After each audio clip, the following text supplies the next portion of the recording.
रेवा को नहीं पता था कि ये प्रेगनेंसी उसे इतनी महंगी पड़ेगी। वो अब फ्रस्ट्रेट हो गई थी। ये मत करो, ये मत खाओ, यहाँ मत जाओ।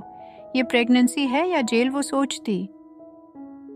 रेवा ने प्लान बनाया था कि वो 5वें मंथ में अपनी डिलीवरी के लिए जाएगी, बट अब वो परेशान हो गई। वो अब यहाँ और नहीं रुक सकता। एक रात को फाइनली रेवा ने अबीर से कह ही दिया, अबीर मैं कल ही अपनी डिलीवरी के लिए जा रही हूँ। He can't stay here any longer. अबीर जो आराम से अपना काम करते हुए अपने लैपटॉप पर कुछ टाइप कर रहा था, उसकी बात सुनकर वो एकदम शॉक हो गया और टाइप करते करते रुक गया और घबरा कर बोला, रेवा अभी तो तुम्हारा दूसरा मंथ ही स्टार्ट हुआ है। तुम तो 4th मंथ के एंड में जाने वाली थी ना। रेवा ने ज्यादा परवाह ना करते हुए कहा, हाँ बट अब मैं कल जाना चाहती हूँ। रेवा ने शेपर से नेल को शेप करते हुए कहा। अबीर ने भारी मन से पूछ, बट क्यों रेवा? रेवा ने इरिटेट होते हुए कहा, तुम्हारे क्यों का मेरे पास कोई जवाब नहीं है, और मुंह ढककर सोने का नाटक करने लगी। अबीर उसे हैरानी और गुस्से से देखता रह गया। पहले तो वो अबीर की सारी बात मानती थी ताकि वो उसके जाल में फंस जाए, और शादी के बाद थोड़ी बहुत के कहीं वो उसे छोड़ ना दे। बट एब वो उसके बच्चे की माँ बनने वाली थी। अब उसे क्या डर? अब तो वो अबीर की न कोई रिस्पेक्ट करती न बात मानती। बस जिद करती या चिल्लाती थी, बस ऑर्डर देती थी। अबीर ने उसका हाथ पकड़कर कहा, रेवा यहाँ कोई प्रॉब्लम है तुम्हें? तुम बोलो क्या हुआ? रेवा ने उसका हाथ दूर झटक कर गुस्से से कहा, अबीर मेरी नेल पॉलिश खराब कर दी तुमने। मुझे इस बारे में कोई बहस नहीं करनी।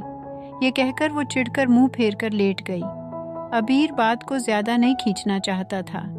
अबीर बेचैन हो उठा और गिड़गिड़ाकर बोला, रेवा प्लीज ऐसा मत करो।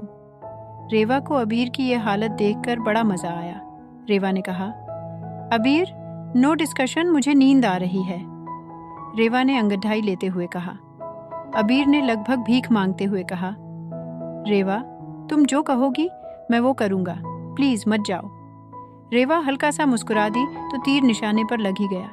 रेवा ने आईब्रा उठाकर कहा, अच्छा। वो एकदम से बैठ गई। अबीर ने उत्सुकता से कहा, हामी भर दी ताकि वो किसी तरह रुक जाए।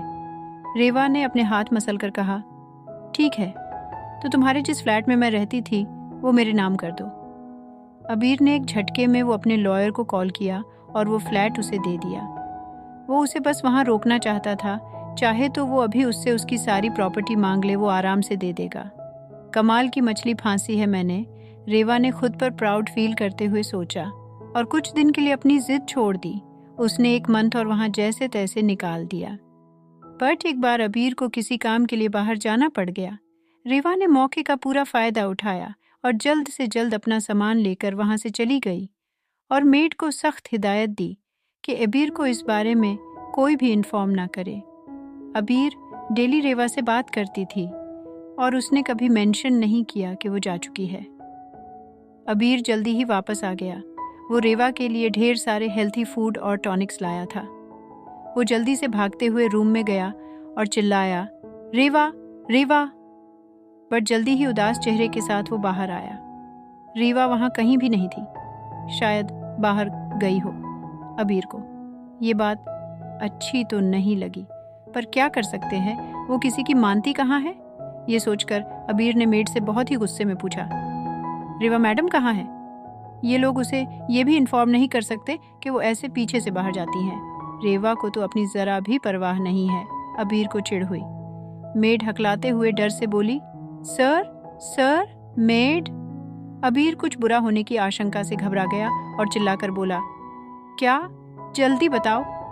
मेड डर गई और बोली, सर वो तो चली गई। अबीर ने घबराते हुए पूछा, चली गई? कहाँ चली गई? मेड ने डरते हुए बताया, सर वो तो डिलीवरी के लिए चली गई। अबीर ये सुनकर हैरान रह गया और सारा सामान उसके हाथ से नीचे गिर गया। उनकी बात तो हुई थी और उसने बोला था कि वो नहीं जाएगी, बट अब अबीर ने उसे जल्दी से फोन मिलाया। दूसरी साइड से आवाज आई, वो और भी ज्यादा शॉकिंग थी। The number you are calling is no longer available. Abir हैरान रह गया। कल ही तो बात हुई थी, अब ये क्या है? बट अबीर ये नहीं जानता था कि जैसी ही वो वापस आया, रेवा की एक चापलूस मेड ने उसे बता दिया और रेवा ने जल्दी से अपना नंबर निकाल कर फेंक दिया कि कहीं वो उसे ट्रैक करके वहां ना आ जाए। अबीर ठगा सा खड़ा रह गया। इस बात का क्या मतलब है? अबीर बेचारा हताश खड़ा रह गया। उसे क्या गलती हो गई? उसने उसे घर भी दे दिया। उसे समझ नहीं आया कि वो कहाँ जाए या क्या करे। उसने उस औरत के लिए सब किया।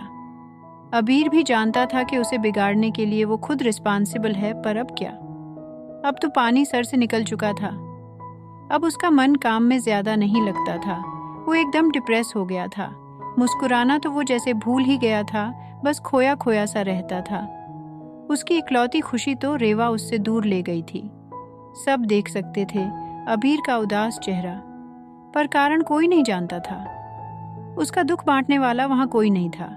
जैसे तैसे उसने 1 साल काट लिया उसने, और फिर फाइनली उसकी खुशी का ठिकाना नहीं रहा जब रेवा ने उसे फाइनली फोन करके बताया कि उसने एक लड़के को जन्म दिया है और वो बहुत जल्द वापस आ रही है। ये न्यूज़ सुनते ही अबीर की सारी शिकायत एक झटके में खत्म होकर खुशी में बदल गई थी। अबीर का सुना और बेचैन दिल खुशी से नाच उठा। वो जल्दी से मार्केट गया और ना जाने उसने अपने बच्चे के लिए कितने हजारों की शॉपिंग कर ली। उसने अपने बेबी के लिए खास पिंक रूम अपने हाथों से डेकोरेट किया। वो फाइनली बहुत खुश था और उसने उनके वापस आने की खुशी में बहुत बड़ी पार्टी ऑर्गेनाइज करी। इस पार्टी का एक मकसद ये भी था कि उसके घर वालों को पता चल जाए और दादी उसे वापस मिल जाए, और शायद भगवान ने उसकी मुराद सुन ली। पोते की खुशी में दादी भी खुशी से झूमती हुई आई। जब वो आई तो अबीर पार्टी की प्रिपरेशन में बिजी था। दादी ने भरे गले से कहा, अबीर मेरे बच्चे। जब अबीर ने मुड़कर अपनी दादी को अपने दरवाजे पर देखा तो वो भागकर उनके सीने से लग गया। उसकी भी आंखें खुशी से नम हो गईं। कितने दिन हो गए थे दादी की गोद से मेसर रखे उसे। अबीर ने दादी के माथे को चूमते हुए कहा, माँ तुम आ ही गई। दादी ने भी प्यार से उसका माथा चूम लिया और दादी ने चहकते हुए कहा, हाँ जल्दी दिखा मेरे चांद के टुकड़े को। अबीर ने खुशी से बताया, वो रास्ते में है माँ। पीछे से एक और आवाज आई, अच्छा कितनी देर में आएगा हमारा राजकुमार। अबीर ने जब नजर उठाकर देखा तो दरवाजे पर उसके पिता और उसकी स्टेप मदर खड़े थे। अबीर ने हैरानी से उन्हें देखा। उसके पिता ने आगे बढ़कर उसे गले लगा लिया। अबीर की आंखें नम हो गईं। कितने सालों से उसे ये एहसास नहीं मिला था। अबीर अपने फैसले पर बहुत खुश था। उसका ये बच्चा उसके लिए न जाने कितनी खुशी लेकर आया था। अबीर का दिल अपने बेटे के लिए बहुत सारे प्यार से भर गया।